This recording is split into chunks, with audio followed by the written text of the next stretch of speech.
an intimate, quiet start. Hi. Hello. Okay, go. Hello, and welcome to the No One Asked You podcast.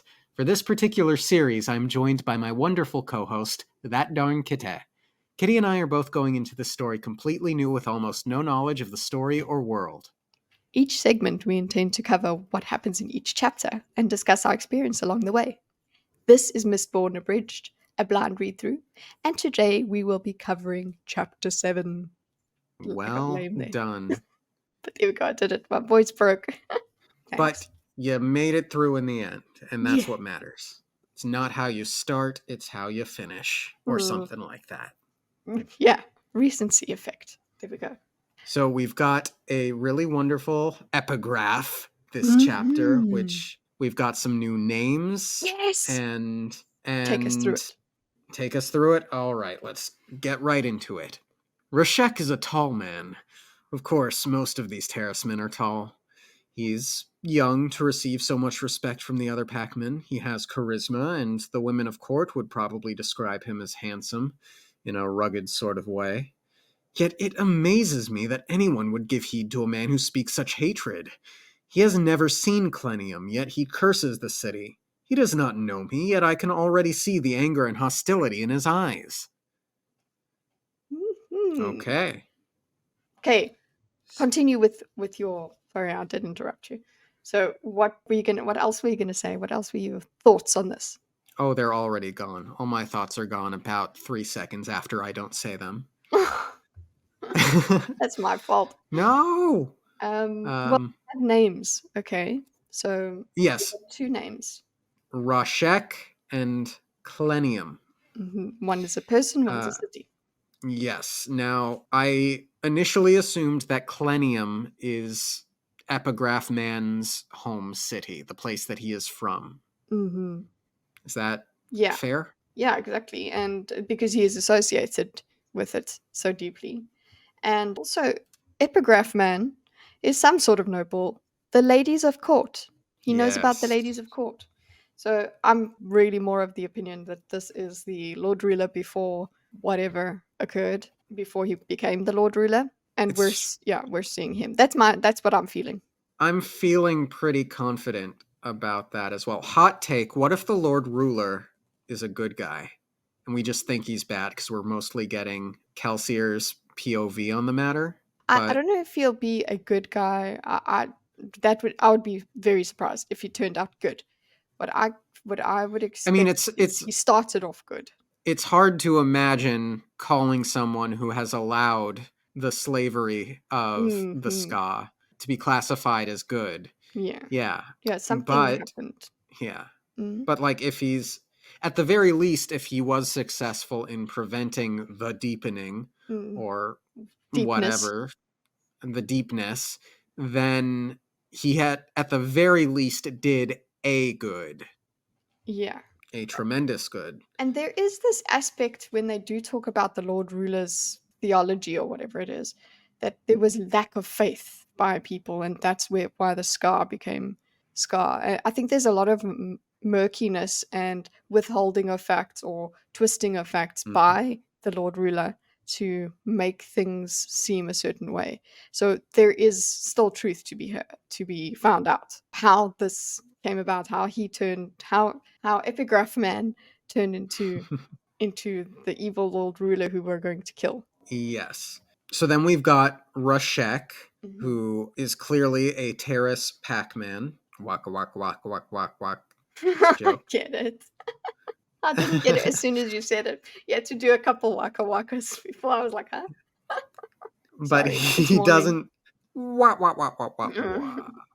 He doesn't seem to get along well with Epigraph Man. So he's already got some sort of unhappiness for city people, at least. At least. I would expect he has something against noble people, because he has... Yeah, so there is still a class divide between these people. Yeah.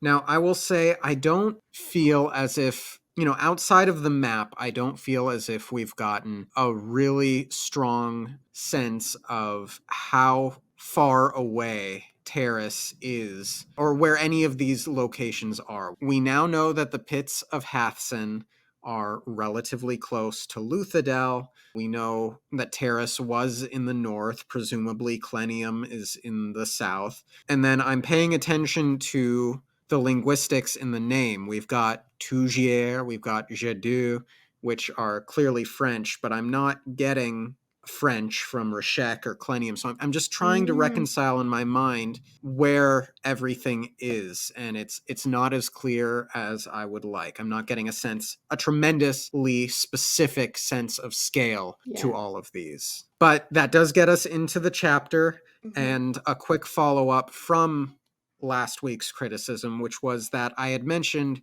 that Vin does not notice anything about Kelsier behaving in such a way as to indicate that he was severely beaten during Hmm. the Lord Venture heist. Hmm.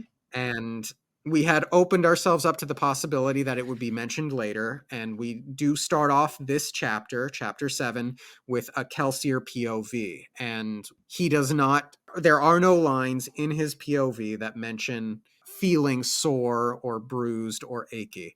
Now, someone could say, well, what if he's burning metal to enhance his senses? Well, he does say in later on in the chapter that he started burning the metals after they left the shop. So Hmm. it seems reasonable to infer that he is not currently Burning. burning anything Yeah. to boost his endurance. So Mm. I, unless it's addressed later in the book, and I suspect it might not be, this is just a small nitpick because it is something that I like to pay attention to in books is when people are injured, I like those Hmm. injuries You to want it to, last sufficiently. yeah, you want them to be realistic. You don't want no lightsaber sort of a couple of days later we good kind of thing. No, that's not as severe as what he went through, but still you do want some sort of explanation. And considering where his mind is in this POV, I'm okay with him not referencing that in any sort of way because he's focused on Marsh, and Right. it's kind of quite a bit of a confrontation. But then, and also considering the pace of things, I would be okay in a normal reading situation to get reference to it in the next chapter. But it the time is running out. It's eventually Yeah. it will be not good enough. So I'm hoping it will come along in chapter 8 Yeah. or something. Because yeah, then it would be just too long. So finally, let's get Let's into start chapter it. 7. Yeah. 3 years hadn't changed Marsh's appearance much. He was still the stern, commanding person Kelsier had known since childhood. He had that same glint of disappointment in his eyes, and he spoke with the same air of disapproval. Yet if Doxon were to be believed, Marsh's attitudes had changed much since that day 3 years before. Kelsier still found it hard to believe that his brother had given up leadership of the Ska Rebellion. He had always been so passionate about his work. So I'm glad that it has not been Yedden this entire time. Yes. So we got an example. That's also why Jeden was so like, wow, when Marsh came in. He was because Yeah. remember we were like, oh, okay, he's definitely different to Marsh is he compared to how he is with Calcia. So what is because I thought of Marsh as rather grand. I didn't think he was like too Scar-ish, but yeah, and but then I'm like, okay, cool. Now what we have to confront is that we had Jeden in mind, right? And we're like, well, of course, this thing is going to fail when you've got guys like Jeden leading Yeah. it. But then it's like Marsh is quite a formidable person, it seems. So you kind Very of like, intense. yeah, very intense, and you're just like, wait a second, well, why did he fail? And I think there's enough here to be like to see that there is enough in the rebellion for them to not be effective. There's still that they're not approaching it with the same amount of, I guess, what do you want to even call it, foolhardiness as Calcia is, and that's probably why, because they're not daring enough. Well said. And so Marsh walks into the room and he tosses this piece of paper on the table in front of Kelsier. What is this? Kelsier asked, picking it up. The names of the 11 men you slaughtered last night. I thought you might at least want to know. Kelsier tosses the paper into the crackling hearth. They served the final empire. They were men, Kelsier. They had lives, families. Several of them were Ska. Traitors. People. People who are just trying to do the best with what life gave them. Well, I'm doing the same thing. And fortunately, life gave me the ability to push men like them off the tops of buildings. If they want to stand against me like noblemen, then they can die like noblemen. How can you be so flippant about something like this? Because, Marsh, humor is the only thing I've got left. Humor and determination. You should be happy! After decades of listening to your lectures, I've finally decided to do something worthwhile with my talents. Now that you're here to help, I'm sure I'm not here to help. Then why did you come? To ask you a question. And Marsh steps forward, stopping right in front of Kelsier. They were about the same height, but Marsh's stern personality always made him seem to loom taller. How dare you do this? I dedicated my life to overthrowing the final empire. While you and your thieving friends partied, I hid runaways. While you planned petty burglaries, I organized raids. While you lived in luxury, I watched brave people die of starvation. March reached up, stabbing a finger at Kelsier's chest. How dare you? How dare you try to hijack the rebellion for one of your little jobs? How dare you use this dream as a way of enriching yourself? That's not what this is about. Oh? And then Marsh taps on the word atium on the board. Why the games, Kelsier? Why lead Yedden along, pretending to accept him as your employer? Why act like you care about the ska? We both know what you're really after. Kelsier clenched his jaw, a bit of the humor melting away. He always could do that to me. You don't know me anymore, Marsh. This isn't about money. I once had more wealth than any man could spend. This job is about something different. Marsh stood close, studying Kelsier's eyes as if searching for truth in them. You always were a good liar. And Kelsier rolled his eyes. Fine. Think what you want. But don't preach to me. Overthrowing the Empire might have been your dream, once. But now you've become a good little ska, staying in your shop and fawning over your noblemen when they visit. I've faced reality, something you've never been good at. Even if you're serious about this plan, you'll fail. Everything the rebellion has done, the raids, the thefts, the deaths, has accomplished nothing. Our best efforts never amounted to a mild annoyance for the Lord Ruler. Ah, but being an annoyance is something that I am very good at. In fact, I'm far more than a mild annoyance. People tell me I can be downright frustrating. Might as well use this talent for the cause of good, eh? This isn't about a cause, Kelsier. It's about revenge. It's about you. Just like everything always is. I'll believe that you aren't after the money. I'll even believe that you intend to deliver Yedden this army he's apparently paying you for. But I won't believe that you care. That's where you're wrong, Marsh. That's where you've always been wrong about me. Perhaps. How did this start, anyway? Did Yedden come to you, or did you go to him? I'm looking for a place to pause, but there's I like know, no it's so good place to epic! pause. So I'm just gonna keep going. Is that okay? Yeah, keep going. That's where you're wrong, Marsh. That's where you've always been wrong about me. Perhaps. How did this start, anyway? Did Yedden come to you, or did you go to him? Does it matter? Look, Marsh. I need someone to infiltrate the Ministry. This plan won't go anywhere if we don't discover a way to keep an eye on those Inquisitors. You actually expect me to help you? That's why you came here. No matter what you say, you once told me that you thought I could do great things if I ever applied myself to a worthy goal. Well, that's what I'm doing now. And you're gonna help me. It's not that easy anymore, Kel. Some people are different now. Others are gone. And the room grows quiet. Even the hearth's fire was starting to die out. I miss her too. I'm sure that you do. But I have to be honest with you, Kel. Despite what she did, sometimes I wish that you hadn't been the one to survive the pits. I wish the same thing every day. I think that's a good Okay, we place to have to. pause. Yes. Yeah. We Okay, have we have a so lot to discuss from that passage. That's a lot of character work. That's intense. That's why you couldn't stop. yeah, not a lot of great places to stop in that Hmm. chunk, but the most important line within that chunk for me was despite what she did, I wish Yes. it had been you that died in the pits. So Mm. my immediate thought was that it was Mare that betrayed. the group. Yes, that's what I was gonna ask you. I was going that's just my thought too. So I was like, "Okay, is that what he wants us to do with that thought?" Yeah, that was mine as well. I went exactly to that place. Because Yeah. what else would it be? What despite what she did?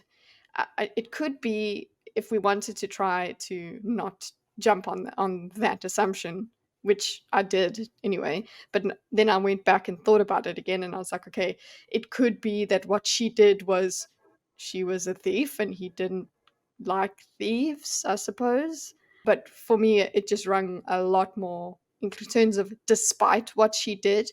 That means betrayal for me. Yeah. And I feel like if it had been someone else that betrayed Hmm. the group, we might have had some sort of dialogue about it up to this point. Clearly, he still trusts Breeze and Ham, and I think they were involved in the last job as well Yeah, as Trap, I would imagine. I don't think that's like officially confirmed via dialogue, but I think it was inferred. that And they he were clearly still working with him. trusts them. Yeah. Yeah, and it never comes up that they might have been the ones to betray. But we do know that there was some sort of betrayal. I could totally see like some sort of drama about the wife is willing to turn the team in for leniency or something like that. That And seems then like betray, yeah, so there's like a double betrayal. So she betrays for what we can understand as a good reason, a yeah. soft reason. And then Lord Ruler's like, how's about no? And just throws them aside. So yeah. has Calcia been the one to say there was betrayal?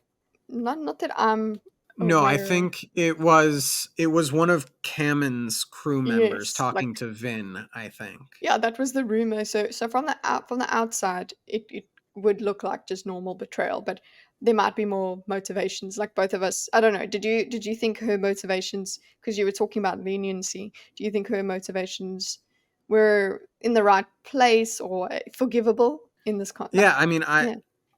I suspect that it was Mare that did the betrayal. I Mhm. suspect she might have been given an ultimatum or something, Mhm. like turn your husband in and I won't kill 100,000 ska or however many type situation. Yeah. Um, Yeah. So that's what we would hope for, I suppose. It's the best case scenario. yeah. But he misses her too.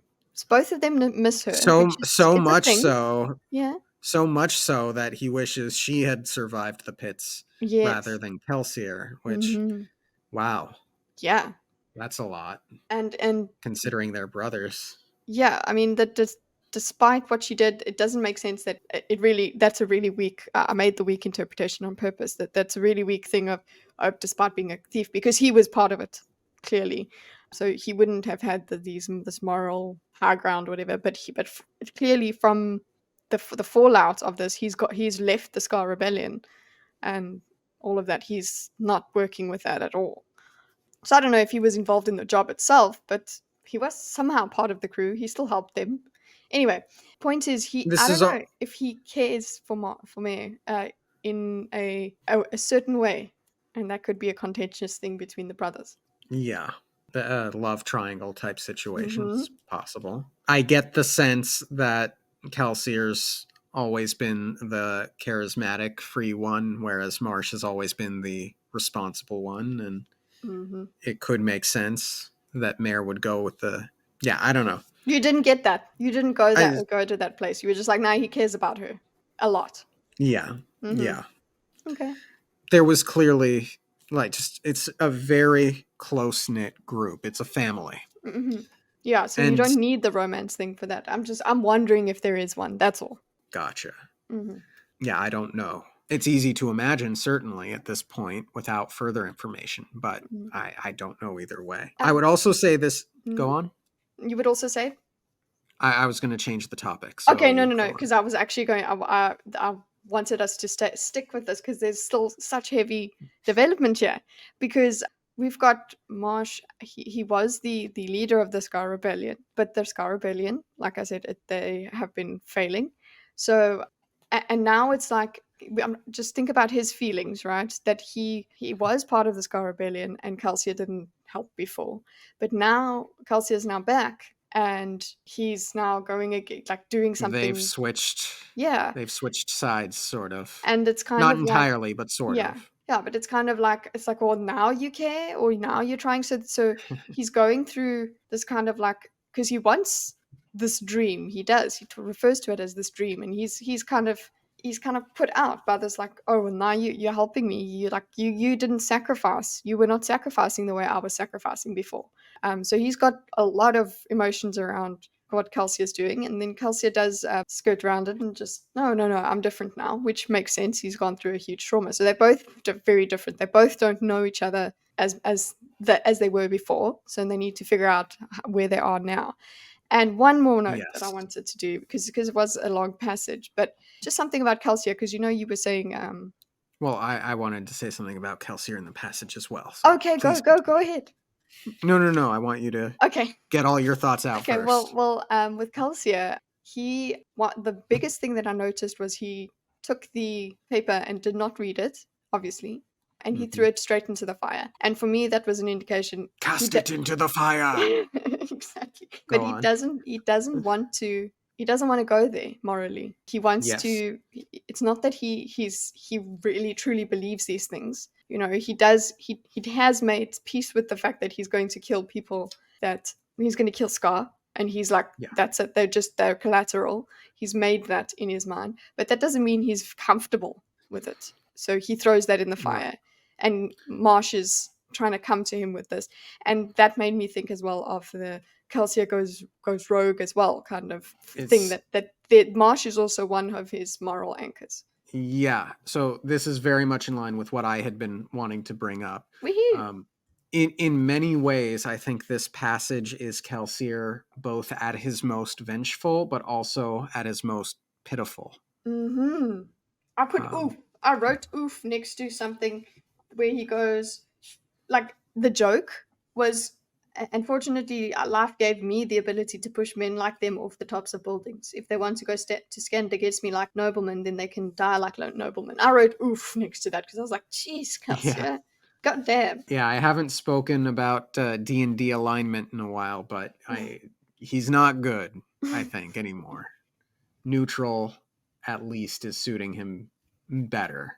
I'm not going to go so far as evil, but I don't think he's good right And I now. like that he's not beyond reproach. Because remember, I was saying, am I liking him too much? I'm liking him too much, and all of it. So I do require some worries about a character. I think I do need to have these kind of breaks in a characterization to show that it's a real person. Like you feel like the person is real if they are not just one thing all the time. They're not just smiling and making jokes the whole time. His smiling and making the jokes in this context Hmm. was a bad thing. So, oh, Yeah. I love that. I love the use of that. You're using the guy's character in a way that shows you how it can be dangerous. I love it. That's why you couldn't stop. You couldn't stop that whole passage because it was so. That is what was there from the beginning. Yes. Okay, and so with Kelsier saying that he wished the same thing every day, Marsh turned studying Kelsier with his cold, discerning eyes, the eyes of a seeker. Whatever he saw reflected inside of Kelsier must have finally met with his approval. I'm leaving. But for some reason, you actually seem sincere this time. I'll come back and listen to whatever insane plan you've concocted. Then, well, we'll see. Kelsier smiled. Beneath it all, Marsh was a good man, a better one than Kelsier had ever been. As Marsh turned toward the door, Kelsier caught a flicker of shadowed movement from beneath the doorway. He immediately burned iron, and the translucent blue lines shot out from his body, connecting him to nearby sources of metal. Marsh, of course, had none on his person, not even any coins. Traveling through ska sectors of town could be very dangerous for a man who looked even marginally prosperous. Someone else, however, hadn't yet learned not to carry metal on her person. The blue lines were thin and weak. They didn't do well penetrating wood, but they were strong enough to let Kelsier locate the belt latch of a person out in the hallway, moving quickly away from the door on silent feet. Kelsier smiled to himself. The girl was remarkably skilled, but her time on the streets had also left her with remarkable scars. Hopefully, he would be able to encourage the skills while helping heal the scars. I'll return tomorrow, Marsh said as he reached the door. Just don't come by too early, Kelsier said with a wink. I've got some things to do tonight. Oh. And I that put a ends the little heart. Kelsier POV. Yeah, that is the Yeah. Kelsey POV. I put a little heart next to heal the scars because, so we had this whole thing. We do have the ugly parts of Kelsey coming out here. And then it's just like, oh, Vin brings out this like tenderness in him that he will encourage the skills while helping heal the scars. That was really no, like that's what we want from Yeah. him.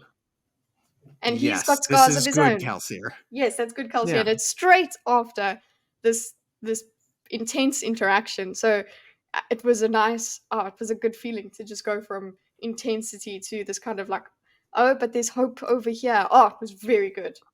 And Yes, it's a I more think light and airy tone. yeah, and just the way this is written, the way someone else I know when I read it, I was like, oh, that's cool. And then when I heard it again in the audiobook, I was like, no, I'm gonna have to comment on this. So the way someone else, however, hadn't yet learned not to carry metal on her person. I liked that so much because it's like it's oh he knows it's Vin. Obviously, I know Mhm. that he would know that, but I just liked that little oh someone over here. It was just it's a humorous way of thinking that we actually have written into this exchange over here. I really enjoyed that. I enjoyed that sentence so much. Yeah. Because it just brought this humor into it. It's just like, oh god, and it just gets better after this. Also, it does Yes. tell us a little bit about how maybe Calcia knew the people were in the behind the peepholes. They might have had in the Metal on yeah, themselves. yeah. So I mean, it could have been that he Yeah. was burning tin and he could hear them breathing or whatever, but that was another way that he could have seen it. So makes sense. Nice Yep. connections.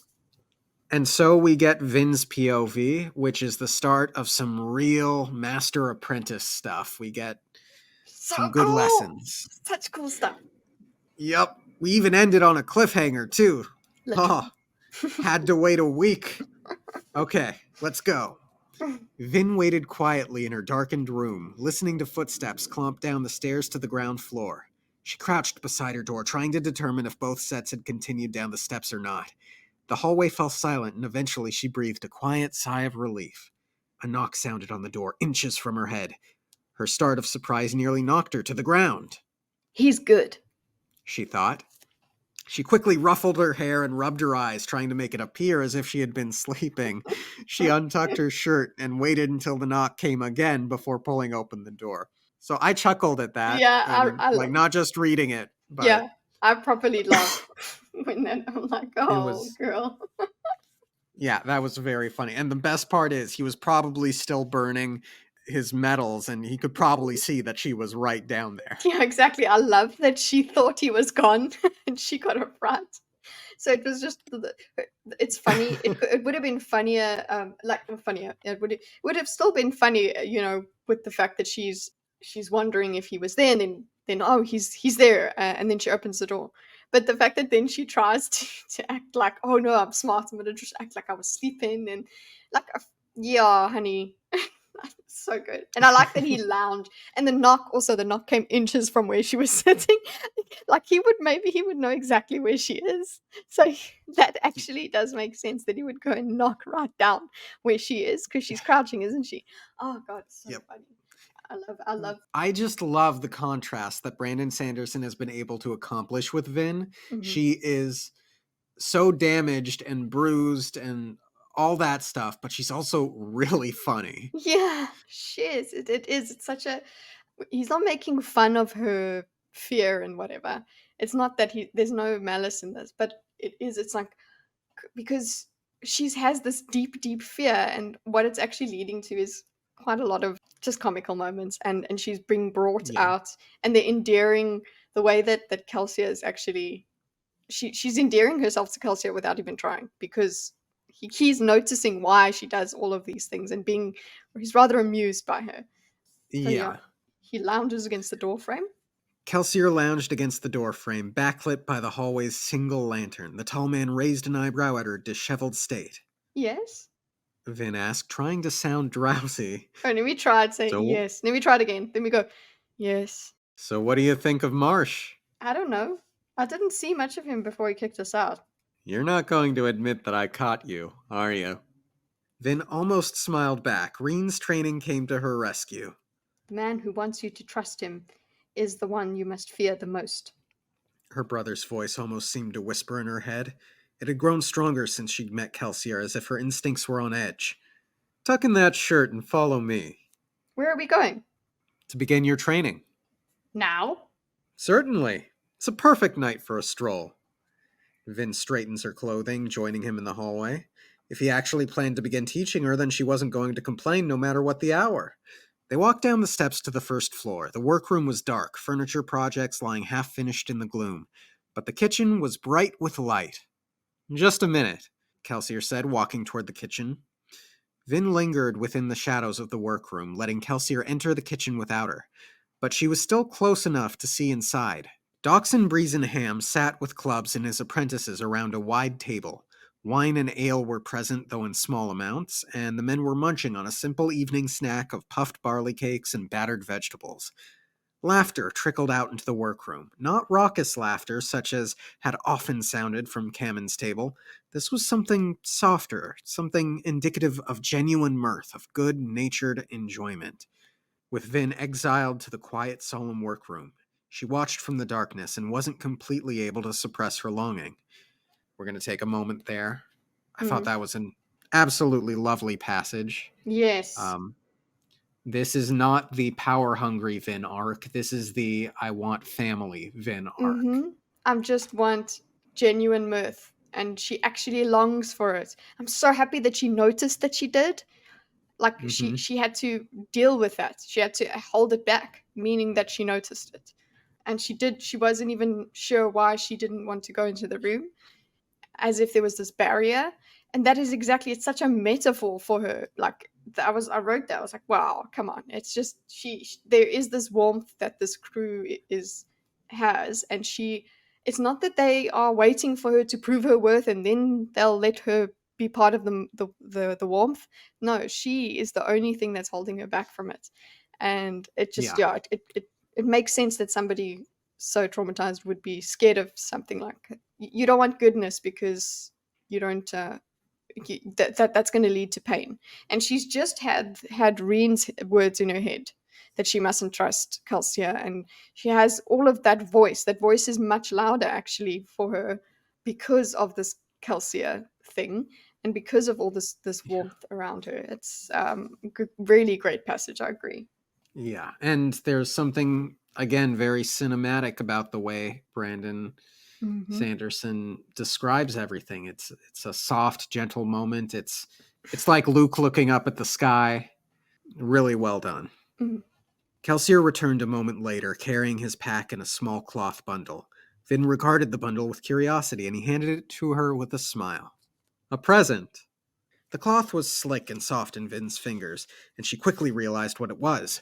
She let the gray material unroll in her fingers, revealing a Mistborn cloak, like the garment Kelsier had worn the night before it was tailored completely from separate ribbon-like strips of cloth. You look surprised. I assumed that I'd have to earn this somehow. What's there to earn? This is who you are, Vin. And Kelsier puts on his own cloak. Love that line. Yes, I love that. I love that so much. I was like, yeah, there you go. There you go. You just Yeah. are, okay? And Yep. And it's both. very much, this is now, she's stepping into it. She's stepping into who she is tonight. Yeah, and it's like I totally could have seen it going the way Vin thought it would, that she'd have to earn it. Mm-hmm. But it's also Kelsier's logic is also flawless here. Mm-hmm. So I love it. Loved it. Hesitantly, she threw the cloak over her shoulders and tied it on. It felt different. Thick and heavy on her shoulders, but light and unconstraining around her arms and legs. The ribbons were sewn together at the top, allowing her to pull it tight by the mantle if she wished. She felt enveloped, protected. How does it feel? Good. Kelsier nodded, pulling out several glass vials. He handed two to her. Drink one, keep the other in case you need it. I'll show you how to mix new vials later. Vin nodded, drowning the first vial and tucking the second into her belt. I'm having some new clothing tailored for you. You'll want to get into the habit of wearing things that don't have any metal on them. Belts with no buckles, shoes that slip on and off, trousers without clasps. Perhaps later, if you're feeling daring, we'll get you some women's clothing. Vin flushes slightly. I'm just teasing you. However, you're entering a new world now. You may find that there are situations where it will be to your advantage to look less like a crew thief and more like a young lady. Another really great interaction. Yes, I really enjoyed that. It's more about, things have changed now. And also, it's a positive, like, from the female perspective, I'm like, yes, I want her to realize that there are benefits to being a woman in certain And, circumstances. And so there's a way to be a woman. and it comes right off the tails of this is who you are, Vin. Mm-hmm. And she has spent so much of her life, I'm not going to say not trying to not be a woman, but Mm. just to be seen as something besides a woman first. Yes, So, exactly. And uh, not use that, not use her womanhood. Like, that's the thing that I did not, I don't enjoy, well, not don't enjoy, but that's something that I want her to experience. I want her to be happy about being a woman. And at some, I'm hoping at some point she will have some sort of, I don't know, she doesn't have to be proud of it, but she doesn't have to be scared of it either. yes, I very much want her to be who she is and who she can be, Mm-hmm. and all of herself. Mm, exactly. So Vin nodded, following Kelsier as he walked to the shop's front door. He pushed the portal open, revealing a wall of darkly shifting mists. He stepped out into them, taking a deep breath. Vin followed. And so they start walking down the streets, and Having a everything stroll. is having a stroll in the Mm. mists. All right, let's begin, Kelsier said. His voice felt loud in the quiet, empty street. There was a confidence to his tone, something that, confronted with the mists all around, Vin certainly didn't feel. Your first lesson isn't about allomancy, but attitude. This, Vin, this is ours. The night, the mists, they belong to us. Ska avoid the mists as if they were death. Thieves and soldiers go out at night, but they fear it nonetheless. Noblemen feign nonchalance, but the mist makes them uncomfortable. The mists are your friend, Vin. They hide you, they protect you, and they give you power. Ministry doctrine, something rarely shared with the Ska, claims that the Mistborn are descendants of the only men who remained true to the Lord Ruler during the days before his ascension. Other legends whisper that we are something beyond the Lord Ruler's power, something that was born on that day when the mists first came upon the land. Damn. Let's pause for a moment Yeah, here. that's where I even That's put a line that I want to talk. Yeah. let's get that mythology. What do you want to talk about, Kitty? Yeah, well, this goes to the point where we don't really know exactly what happened. We don't even know if the doctrine is what happened with the Lord Ruler. So that paired with the epigraph things, it's it's all up in the air for me. Like there's certain there's like certain points, but the reasoning behind them we don't know. We don't know if the Mistborn are supposed to be like the faithful or if actually they were something that just were a result of this fight with the deepness. And he's now had to try the Lord Rulers had to try and keep them from attacking him in a way. So yeah, I love it. I love the mystery of it because we will find out more and more as we go through the series, I suppose. Yes. And I think she's going to really come to love the mists based Hmm. off of Kelsier saying they hide you, they protect you. Yeah, and they belong. Like, okay, remember when they belong to us?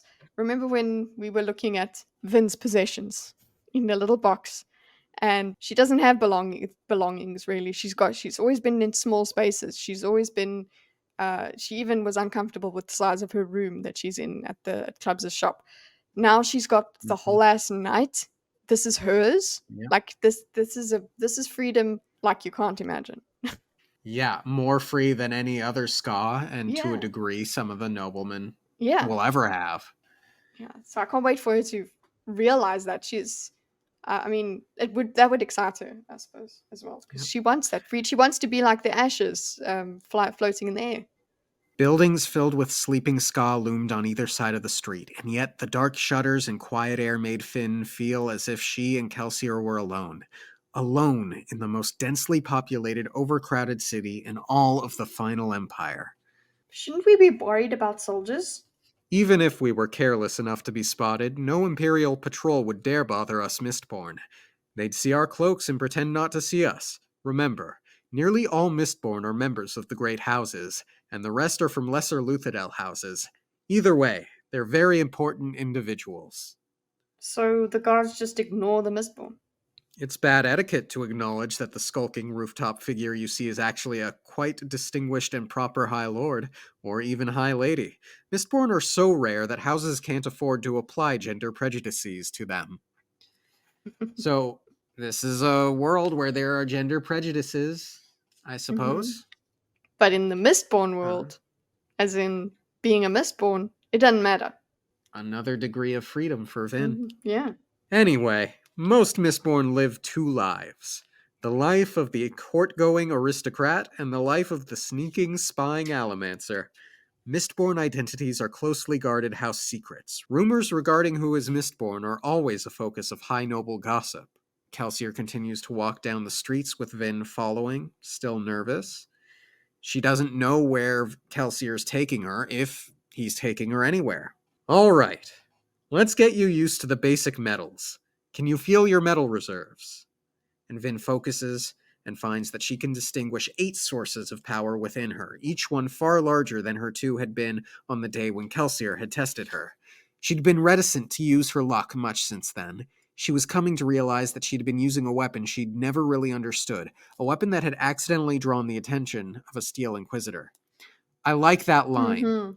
It indicates that she was avoiding using her power not to preserve it as long as she could, but because she's cognizant of the dangers of using a weapon without knowing. Yeah.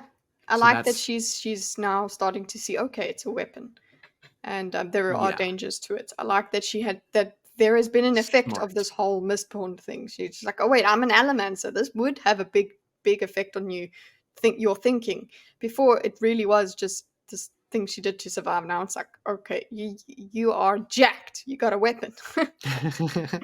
Yeah. Yes, and it's very, very smart of her to realize she should learn before she Yes. messes too much. Although how much she takes this mindset to heart, we'll Yes, find we'll out see. later Yeah. on.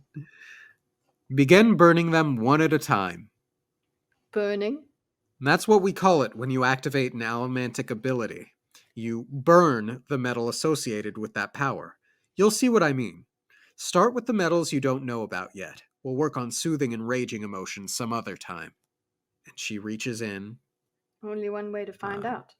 Uncertain what exactly she was supposed to do, Vin gripped the source of power and tried to use it. Immediately, she felt a flare of heat from within her chest. It wasn't discomforting, but it was obvious and distinct. Along with the warmth came something else, a feeling of rejuvenation and of power. She felt more solid, somehow. What happened? I feel different. My body is strange. I don't feel tired anymore and I feel alert. Ah, that's pewter. It enhances your physical abilities, making you stronger, more able to resist fatigue and pain. You'll react more quickly when you're burning it, and your body will be tougher. She's experimenting with the muscles and everything, and then she has a realization. I'm running out. Pewter burns relatively quickly. The vial I gave you was measured to contain about 10 minutes worth of continuous burning, though it will go faster if you flare often and slower if you're careful about when you use it. Flare. You can burn your metals a little more powerfully if you try. It makes them run out much faster, and it's difficult to maintain, but it gives you an extra boost. And she tries it. With a push of effort, she's able to stoke the flames within her chest, flaring the pewter. It was like the inhaled breath before a daring leap. A sudden rush of strength and power, her body grew tense with anticipation, and for a fleeting moment she felt invincible. Then it passed, her body relaxing slowly. Interesting. That's what she thinks. Yes. Now there's something you need to know about allomantic metals. The more pure they are, the more effective they are. The vials we prepare contain absolutely pure metals, prepared and sold specifically for allomancers. Alloys, like pewter, are trickier, since the metal percentages have to be mixed exactly right if you want maximum power. In fact, if you aren't careful when you buy your metals, you could end up with the wrong alloy entirely. We'll take a quick moment here to say that I love that there is an economy for metals specifically for allomancy. Yeah, allomantic. Yeah, that's what it will be. Yeah, I like it. Yep. Vin frowned. You mean someone might scam me? Not intentionally. The thing is, most of the terms that people use, words like brass, pewter, and bronze, are really quite vague when you get down to it. Pewter, for instance, is generally accepted as an alloy of tin mixed with lead, with perhaps some copper or silver, depending on the use and the circumstances. Allomancer's pewter, however, is an alloy of 91% tin, 9% lead. If you want maximum strength from your metal, you have to use those percentages. And if you burn the wrong percentage? If the mixture is only off by a bit, you'll still get some power out of it. But if it's too far off, burning it will make you sick. I think I've burnt this metal before, once in a while, in very small amounts. Trace metals from drinking water contaminated by metals or by eating with pewter utensils. Vin nodded. Some of the mugs in Kammen's lair had been pewter. And I'm also going to take a moment here to appreciate the science of it. Yes, I love that. I do. I love all of it. It all Yeah. makes sense. And I like that there were other metals that she was burning because it just didn't make sense that there would only be this one. If she's a Mistborn, she's used them. It would make sense, yes, there were more traces of the emotional metals or whatever.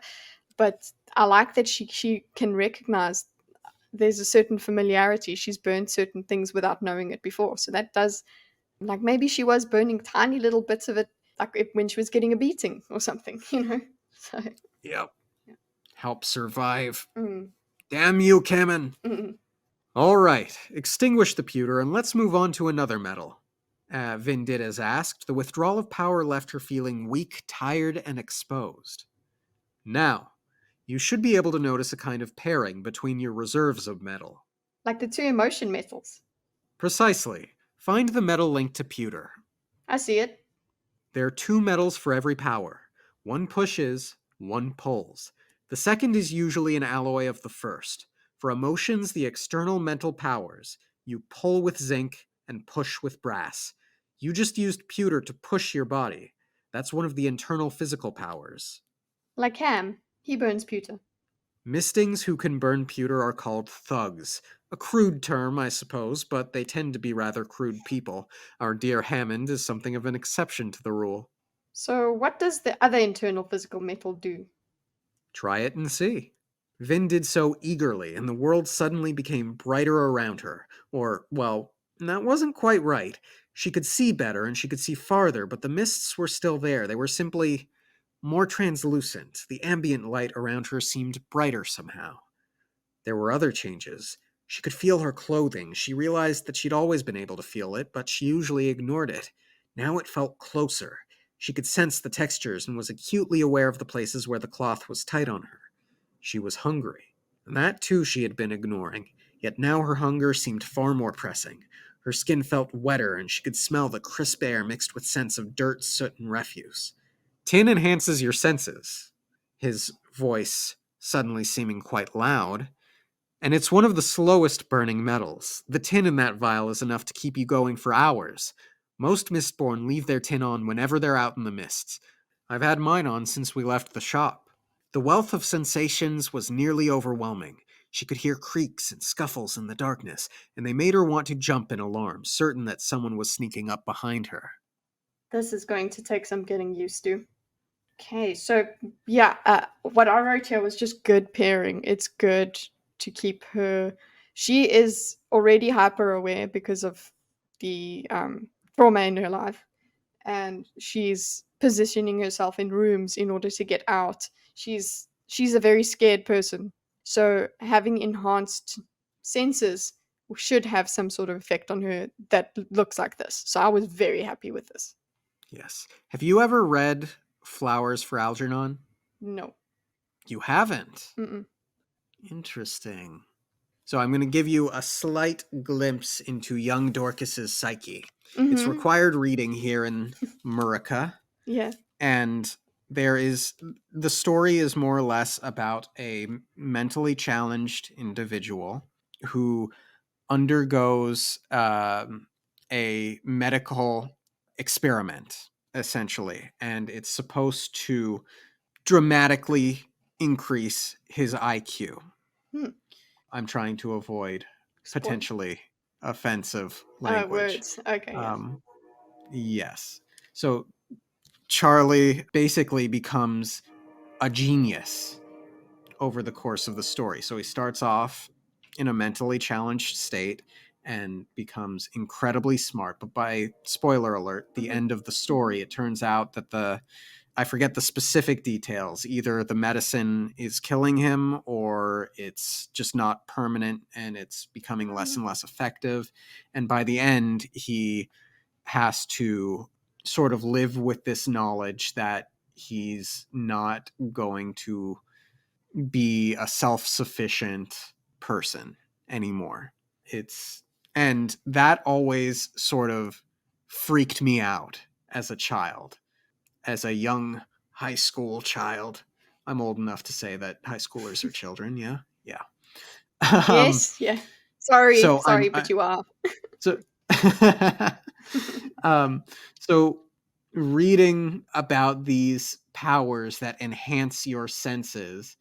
Also, I have ADHD, and I've considered, getting ADHD medicine, Mm-hmm. and like the thought of being able to focus and then suddenly like deciding maybe I don't want to take that medicine anymore and therefore not being able to focus anymore Mm-hmm. always freaked me out. So to bring it back to this, Mm-hmm.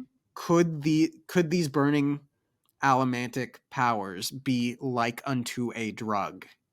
Oh yes. What do you think? Yeah, and Addictive? yeah, and that is actually what we get now. We do go into a bit of a discussion or a sneak peek into what could happen with that.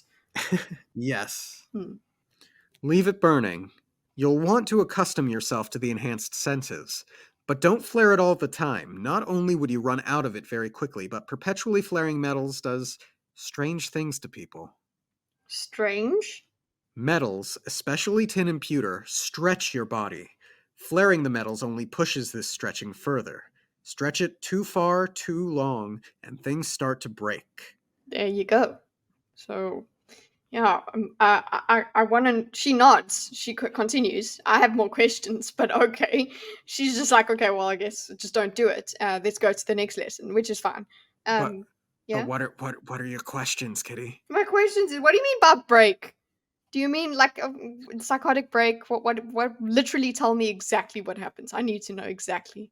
If you do, like, I guess I did imagine go down the whole, basically the whole druggy sort of way.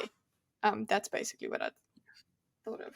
Yes. Fair, reasonable questions. Mm. All the same, the two of them walk in silence for a small time, and Vin notices something she's never noticed before. Oh, this was sad. She she could make out keeps like small dark mountains in the distance and could see specks of light from windows like pinpricked holes in the night, and above, she saw lights in the sky. She stopped, gazing up with wonder. They were faint, blurred to even her tin enhanced eyes, but she could just barely make them out. Hundreds of them, thousands of them, so small like the dying embers of candles recently extinguished. Stars. You can't see them very often, even with tin.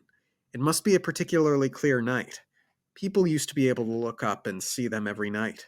That was before the mists came, before the ash mounts erupted ash and smoke into the sky. Wow. Can you? There is something, I think, distinctly human about looking up into the sky and this desire to fly. Hmm. Icarus, and to look up at the stars. There's something so important in my mind to that and very human. And to think that this world, for the most part, never gets to see stars is so dark to Yeah, me. and Pardon the pun. no, no, no.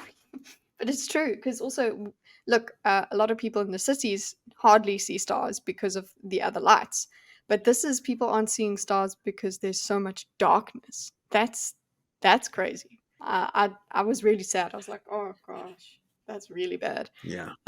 But it makes sense. I'm not saying, oh, you know, there should be stars and it should be visible. I'm like, no, that's great. That's great world building. And there's also something really beautiful about getting to be with Vin in this moment. I think there's something very special, especially between Kelsier and Vin, but also Yeah, for us as the readers to see this moment, yeah, her because first her first glancing. view of stars, like she is a conscious being. Like when you first saw stars, you were a child, and that's it. And then you just got used to them. She is now conscious of herself, and she's now figuring out that there are stars. Can you imagine the realization of that? Yeah. That is a big thing. But also, the way this happens is she actually stops because reading through it. She stops and looks up, and she doesn't say anything. But Calcia realizes why she's done it because of the stars. He says stars. That's so. There was this exchange of he's trying to figure out what she's what her reactions mean all the time, and he's picking up. Okay, she's stopped and she's looked up. Oh, she's seeing stars. So like he's getting to experience this as well. He's watching Yes. her go through these things as well, which I don't feel like he's done this before. He hasn't had an apprentice before. He's gone through it himself.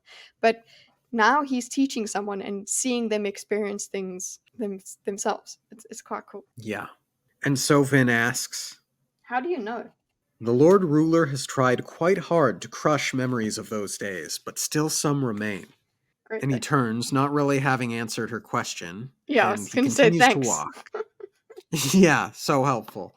Hey, gotta leave some mystery, Yeah, right? he likes his mystery. All right, let's try another metal. Vin nods, leaving her tin on, but picking another metal to burn as well. When she did so, a very strange thing happened. A multitude of faint blue lines sprung from her chest, streaking it out into the spinning mists. She froze, gasping slightly and looking down at her chest. Most of the lines were thin, like translucent pieces of twine, though a couple were thick as yarn. Leave that metal and its partner alone for the moment. They're a bit more complicated than the others. What? We'll get to it, he promised. Extinguish that one and try one of the last two. And she extinguishes the strange metal and ignored its companion, picking one of the last metals. Immediately, she felt a strange vibration. The pulses didn't make a sound that she could hear, yet she could feel them washing across her. They seemed to be coming from Kelsier. She looked at him, frowning. That's probably bronze, the internal mental pushing metal. It lets you sense when someone is using allomancy nearby. Seekers, like my brother, use it. Generally, it's not that useful unless you happen to be a Steel Inquisitor searching for Ska Mistings. Inquisitors can use allomancy? They're all Seekers. I'm not sure if that's because Seekers are chosen to become Inquisitors, or if the process of becoming an Inquisitor grants the power. Either way, since their main duties are to find half-breed children and noblemen who use allomancy improperly, it's a useful skill for them to have. Unfortunately, useful for them means rather annoying for us. And I think the important line out of that section is this idea that he's not sure if seekers are chosen or inquisitors become seekers, because it suggests a degree of control on someone, likely the Lord Ruler's behalf, for being able to grant these powers, which might be more than just a biological component, but perhaps a genetically engineered component. Does that make sense? Yes. Very more questions about the Inquisitors. What's new? Yeah. But that's all we get on that For now, hopefully. topic for now. Vin began to nod, then froze. The pulsing had stopped. What happened? I started burning copper, the companion to bronze. When you burn copper, it hides your use of powers from other allomancers. You can try burning it now if you want, though you won't sense much. And Vin does so. The only change was a feeling of slight vibration within her. Copper is a vital metal to learn. It will hide you from Inquisitors. We probably don't have anything to worry about tonight. The Inquisitors would assume us to be standard noble Mistborn out for training. However, if you're ever in a Ska guise and need to burn metals, make sure you turn on your copper first. Vin nodded appreciatively. In fact, many Mistborn keep their copper on all the time. It burns slowly and it makes you invisible to other allomancers. It hides you from bronze and it also prevents others from manipulating your emotions. And of course, Vin perks up at that. Like, this is ideal for her. I thought that might interest you. Anyone burning copper is immune to emotional allomancy. In addition, copper's influence occurs in a bubble around you. This cloud, called a copper cloud, hides anyone inside it from the sense of a seeker, though it won't make them immune to emotional allomancy like it will you.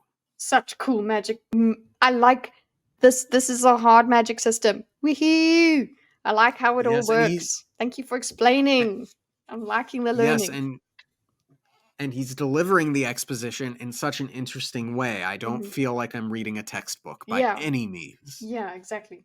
And Vin puts it all together. She goes, clubs. That's what a smoker does. If one of our people is noticed by a seeker, they can run back to the lair and disappear. They can also practice their abilities without fear of being discovered.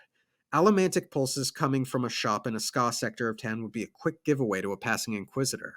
But you can burn copper. Why were you so worried about finding a smoker for the crew? I can burn copper too, and so can you. We can use all of the powers, but we can't be everywhere.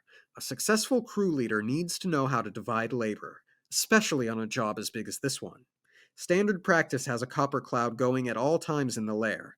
Clubs doesn't do it all by himself. Several of those apprentices are smokers too.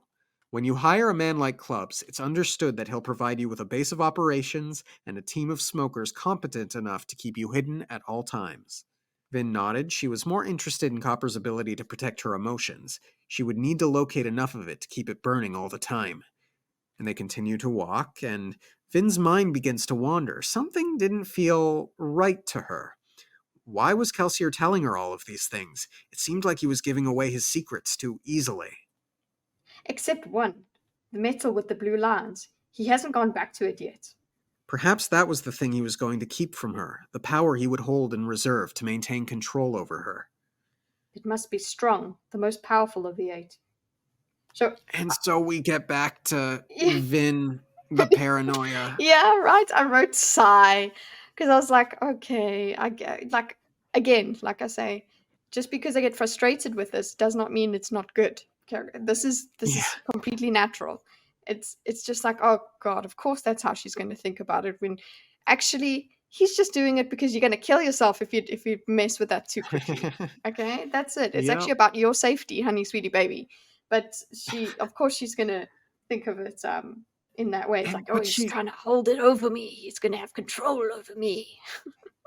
yeah, because there's no trust Mm. for Calcier yet, no significant trust. It's a game from him. But she went so long this chapter without having Yes. such paranoia. And yeah, she just does what Kelsia says, and because she's just curious, and I love that. She does. It makes sense that she would do these things because it's like, no, I've got power now. I've got to. I'm excited to learn. That makes sense. It I overwhelms the paranoia, but then I it comes back. really wish she's not gonna do it, but I really wish she would just say, "What are you trying to get from me?" or "What's your game?" or Yeah. "What are you holding back from me?" I wish she would just force this confrontation Yes. so that we can actually move forward without the Mm, paranoia. but Not because I'm annoyed that the paranoia is there, but just because I want her to get over it. yeah, we want her to be. If we want her to trust, because Yeah. look, we clearly, as much as we both realized some not so great things about Kelsier in this chapter. Yeah. We still trust him, and and he there is still that little moment where I drew the heart next to it because he literally is. He's like, no, he just wants to heal her scars and her abilities. She does have good abilities, and she is. You can see how intuitive it is, as well. It's nice to see that Vin is she's picking up on it pretty quickly. Obviously, Yeah. learning to use it in fighting and all of that, that's going to be another thing. But the fact is, the sense of the magic, the sense of the metals, being able to identify them and pair them and all of that, that's a cool thing about the magic system. That there is this intuitive feeling going about it. But then the technical part comes when using it intelligently. Yes. And so she thinks to herself, It must be strong, the most powerful of the 8. As they walked through the quiet streets, Vin reached tentatively inside. She eyed Kelsier, then carefully burned that unknown metal. Again, the lines sprang up around her, pointing in seemingly random directions. The lines moved with her. One end of each thread stayed stuck to her chest, while the other end remained attached to a given place along the street. New lines appeared as she walked, and old ones faded, disappearing behind. The lines came in various widths, and some of them were brighter than others. Curious, Vin tested the lines with her mind, trying to discover their secret. She focused on a particularly small and innocent-looking one, and found that she could feel it individually if she concentrated. She almost felt like she could touch it. She reached out with her mind and gave it a slight tug. The line shook and something immediately flew out of the darkness toward her. Vin yelped, trying to jump away, but the object, a rusty nail, shot directly toward her. Suddenly, something grabbed the nail, ripping it away and throwing it back out into the darkness. Vin came up from her roll in a tense crouch, mist cloak fluttering around her. She scanned the darkness, then glanced at Kelsier, who was chuckling softly. Again, more of that physical comedy from Vin. She's also like crouching epically as well, like, whoa, she's just been attacked. Yeah. And I had this image of her, she's all epic and looking around. Like, just think of how Kelsier is just standing there looking at it. He's just like, Yeah. oh, honey, it's funny. I should have known you'd try that. Vin flushes in embarrassment. Come on, no harm done. The nail attacked me. Did that metal bring objects to life? That would be an incredible power indeed. Actually, you kind of attacked yourself. I'll explain what you did in a moment. First, there's something you have to understand about allomancy. Another rule? More a philosophy. It has to do with consequences. What do you mean? Every action we take has consequences, Vin. Oh, I wish I remembered the Full Metal Alchemist rules of alchemy, because I could have just slotted it in there like a good joke. There's always no. Every action. Yeah. Okay, go. Sorry. Anyway, every action we take has consequences, Vin. I've found that in both allomancy and life, the person who can best judge the consequences of their actions will be the most successful. Take burning pewter, for instance. What are its consequences? You get stronger? What happens if you're carrying something heavy when your pewter runs out? I suppose you drop it. And if it's too heavy, you could hurt yourself seriously. Many a misting thug has shrugged off a dire wound while fighting, only to die from that same wound once their pewter ran out. I see. Ha! He yells, and I'm not going to do that into the mic to save your ears. But Vin jumped in shock, throwing her hands up over her enhanced ears. Ow! Burning tin has consequences too.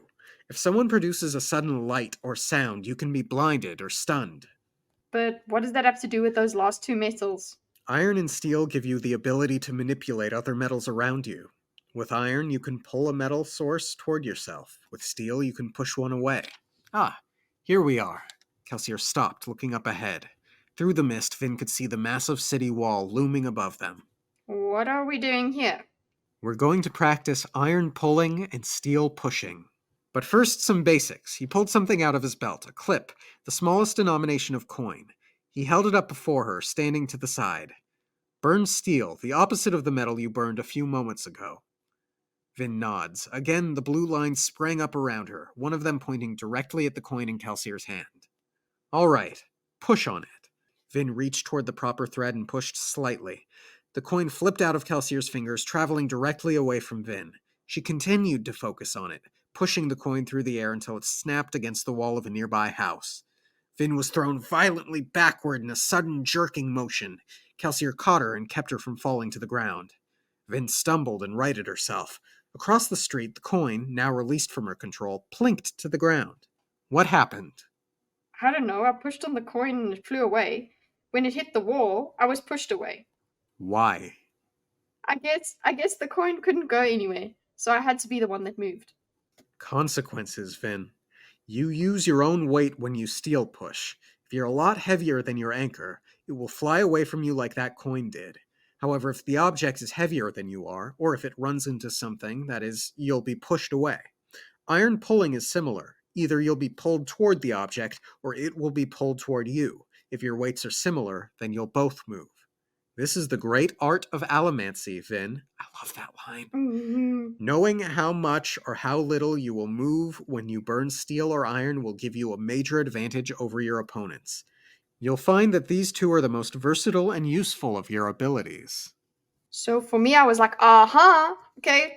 Couple lines ago, or lines, like a page ago, Vin's like, oh, he's not sharing this. He's going to hold this back to have control over me. Okay. And then it's just like, here is the art of it. He's like, no, ta-da. So I really, and you can see, and he's demonstrated to her how it was dangerous for it to just mess around with it, and he like she says, oh, he's keeping this most powerful one for last, and it's like, yes, he has, for a different reason to what she thought it would be. So I enjoyed that Yes. a lot. I was like, and he's sharing. Yep. He's very much she is so certain he's keeping stuff from her, but Mm-hmm. she's not asking. She didn't ask why Mm-hmm. are we going to do this later? And something to note is the said bookisms Mm-hmm. that Brandon Sanderson talks about. In this particular chapter, it's frequently Kelsier promised. We'll Mm-hmm. get to that later, Vin. Kelsier promised. Yeah. So there's no trick here from Mm. Kelsier. Mm-mm. She doesn't take them as promises. Well, she wouldn't, would she? So bookisms, right? So it's saying promised. So that's we hear that he's promised. But do you Uh, think she hears it that as promising? well, that's how, I think she does take it as he promised, because if Kelsier was yelling and it was he Mm. yelled, Yeah. she'd be hearing the yelling, and Yeah. it is her perspective, it is her POV chapter. So I So do she. think that Yeah. is Vin taking it as a promise, but Yeah. And well, what does that then do to her psyche? She doesn't trust him, but she is taking his promises.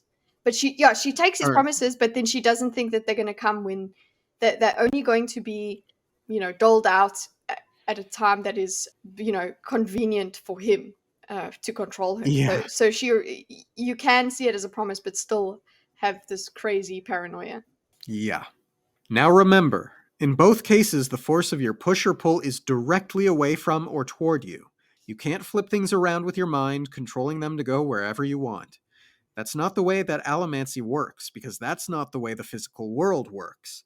When you push against something, whether with allomancy or with your hands, it goes directly in the opposite direction. Force, reactions, consequences. Understand? Vin nods. Good. Now let's go jump over that wall. What? He left her standing dumbfounded in the street. She watched him approach the base of the wall, then scurried over to him. You're insane. I think that's the second time you've said that to me. You need to pay better attention. If you'd been listening to everyone else, you'd know that my sanity departed long ago. Kelsia, I can't. I mean, I've never even really used Endermancy before this evening. I think that's the first time that she ever refers to him as Kelsier. Yeah, she said his name. It's very important. I think it's true. Yeah, No, well, you're right. It is the first, like, this Kelsia person. That's how she's had him in his head, and she's referring to him. She is, yeah, she's addressing him, speaking to him. yeah. So that's neat. Mm. Yes, but you're such a quick learner, Kelsier said, pulling something out from beneath his cloak. It appeared to be a belt. Here, put this on. It's got metal weights strapped to it. If something goes wrong, I'll probably be able to catch you. Probably. That's mean, Kelsia. You're full of shit. Yeah. Yeah. Kelsier smiled, then dropped a large metal ingot at his feet. Put the ingot directly below you, and remember to steel push, not iron pull. Don't stop pushing until you reach the top of the wall. Then he bent down and jumped. Kelsier shot into the air, his dark form vanishing into the curling mists. Vin waited for a moment, but he didn't plummet back down to his doom. All was still, even to her enhanced ears. The mists whirled playfully around her, taunting her, daring her. She glanced down at the ingot, burning steel. The blue line glowed with a faint, ghostly light. She stepped over to the ingot, standing with one foot on either side of it. She glanced up at the mists, then down one last time. Then she took a deep breath and pushed against the ingot with all of her strength. End chapter 7. Cliffhanger. Do you want to do that again? The last one. So No, I no. we both had the same sort of like, whoa. My God. It was very hard not to just continue. Because I was like, Yeah. she's in the air, dude. On the next episode of Mistborn. Now, that's we go flying. quite. Yeah. I hope. Overall. Yes, me too. I'm sure we do. Otherwise, there's not much of the rest of the book left. Just yeah. Plot twist: Vin dies in the next chapter. Kelsier mourns and goes mad. And then it, yeah, mad. Yes, sorry, Kelsier. We do know that his sanity departed long ago. Sorry, I was paying attention. Overall, a very good chapter. Yes. A lot to commit to memory for all the lessons. I'm not going to commit to memorizing what each one does. I'm just going to trust that Brandon Sanderson is not lying to us in future chapters when he says Kelsier burnt X and Y happened. Yeah, but exactly. it's very good that he's going through and outlining the specific rules. I like that. And it's a cool magic system. I like this. I like the way this all works. The pulling and pushing, the whole magnetism thing that you picked up on when we first experienced Elemency. Like, I like the whole pulling and pushing, and metals are paired. So we've got atium, and there is so I'm just like, okay, cool. What pairs with what? I want to know all of those things. So the magic is just going to be even cooler. And I do wonder if this is going to. I keep forgetting to mention it, but she does have obsidian, right?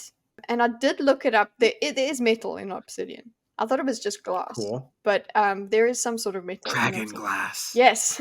So I kept it in my head as dragon glass.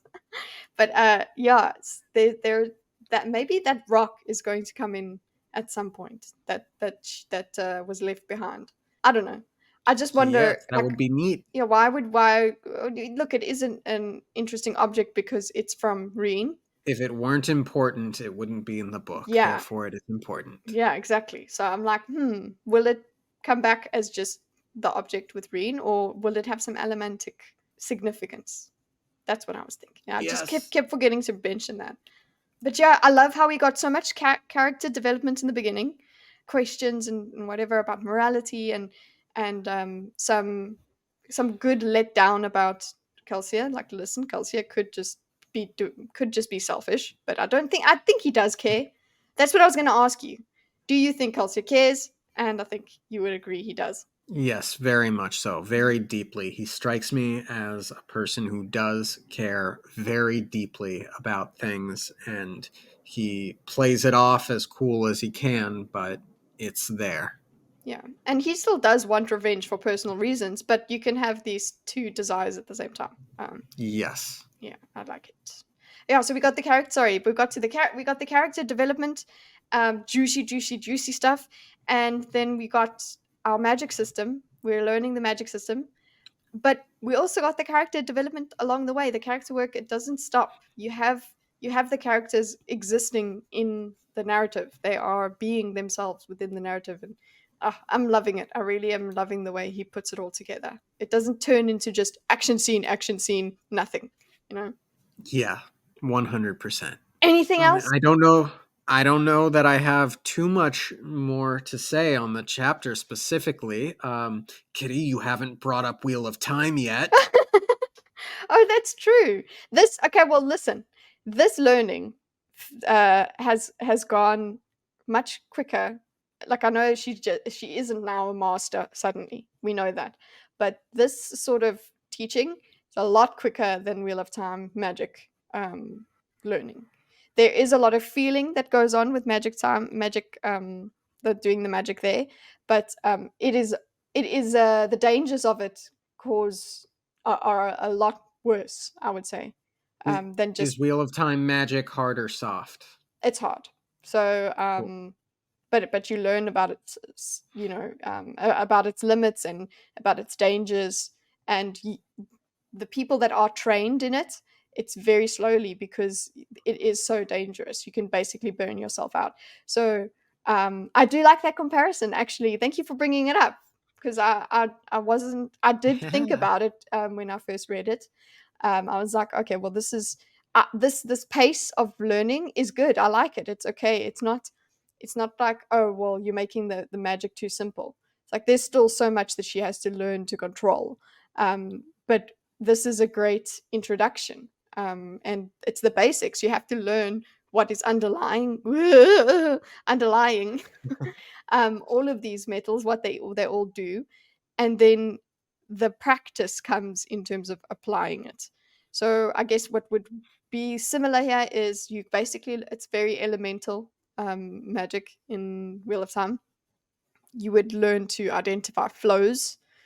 So you would identify earth flows, fire flows, water, blah blah, air, all of that sort of stuff. So yeah, thank you. I got my Wheel of Time plug. Woohoo! Yay! The other important thing, the very most important thing, if you haven't subscribed to That Darn Kitteh yet, please go do so. Her channel is amazing. She does panel shows on Thursdays, and she bounces between diagram streams and gaming streams on Tuesdays. And also join the Discord, which you can find through her channel description. Thank you kindly. And if you have not subscribed to No One Asked You podcast, do so right now. And don't forget to leave a like. It would be very much appreciated as we are still a young channel. Yeah. Okay, everyone, have a great week. We look forward to the next one. Yes, we Bye. do.